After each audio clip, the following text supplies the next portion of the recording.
పక్కన జగన్ కేసుల్లో 1,00,00,000,000 కథలెట్లున్నాయో ఇప్పుడు అట్లాగే ఉంది. తిరుమల తిరుపతి దేవస్థానం దాంట్లో. ధర్మారెడ్డి ఏమో తప్పుడు కథనాలు రాయకండయ్యా, నేను మాట్లాడిందొకటి, మీరు చేస్తున్నదొకటి అంటే, లేదు లేదు అతను ఒప్పేసుకున్నాడు, అప్రూవర్‌గా మారిపోయాడు, హైకమాండ్ చెప్తే చేశానని చెప్పాడని వీళ్ళు రాస్తున్నారు. ఇంతకీ సీబీఐ ఏమన్నా చెప్పిందా? సిట్ ఏమన్నా చెప్పిందా బయటికి? లేదా సిట్ లోపల ప్రతి ప్రశ్న సమాధానం కూడా రాసేస్తున్నారు.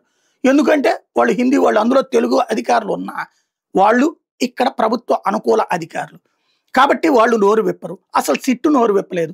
కానీ సిట్ ఎదుట వాళ్ళు వేసిన ప్రశ్నలు, ఈయన చెప్పిన సమాధానాలంటూ వీళ్ళు రాసుకొచ్చేసినటువంటి కథలన్నీ రాసేశారు. అదంతా ఆయన ఖండిస్తున్నాడు. ఆయన ఖండించేదాన్ని వార్త వేయరు, అది సాక్షి వేసుకుంటుంది. సమర్థించేదాన్ని వీళ్ళు రాసుకొస్తారు.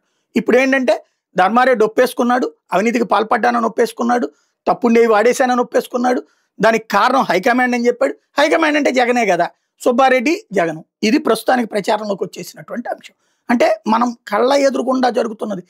దేవుణ్ణి కూడా రాజకీయాలకు వాడుతున్నాం, దేవుడి వ్యవహారాలను కూడా రాజకీయాలకు వాడుతున్నాం. పురుగులు పట్టిపోతారు నిజంగా గనక దేవుడికి కనుక అట్లాంటి తప్పుడు పని చేస్తే, తప్పుడు నెయ్యి వాడితే. అసలు అప్పుడే మనకు ఆ స్మెల్ తెలుస్తుంది. పామాయిల్ స్మెల్ తెలియనోడు ఎవడు లేడు. మనం టిఫిన్ చేసేటప్పుడు పునుగులు బజ్జీలు వేసే చోట పామాయిల్ వాడితే, లేకపోతే వేరే ఆయిల్ వాడితే ఆటోమేటిక్గా తెలిసిపోతుంది. పొంకాను వచ్చిండే అవన్నీ బట్ పామాయిల్ వాడేస్తారు, లేకపోతే ఇంకోటి వాడేస్తారంటే అసలు ఆ లోపల ఏ అర్చకుడు ఒప్పుకోడు కూడా, ఆ లడ్డూలు తయారు చేసేటటువంటి వాళ్ళు కూడా. కానీ అయినా సరే దేవుడి మీద నమ్మకం ఉండేటటువంటి వాళ్ళు ఎవరు కూడా అది ఒప్పుకోరు. కానీ దేవుడి మీద నమ్మకానికి ఆ దేవుడికి ద్రోహం అన్నటువంటి రాజకీయ వార్తలు మాత్రం నడుస్తూ ఉన్నాయి. భగవంతుడే తేల్చాలి. తనకి సంబంధించిన సెంటిమెంట్, నాలాంటి సెంటిమెంట్ ఏంటంటే దేవుడు ఎదురుగుండా తప్పులు ఒకసారి చేయగలుగుతారు, ఆ వెంటనే శిక్షిస్తాడు, ఆ తప్పు మరొకసారి పునరావృతం కాకుండా చూసుకుంటాడని.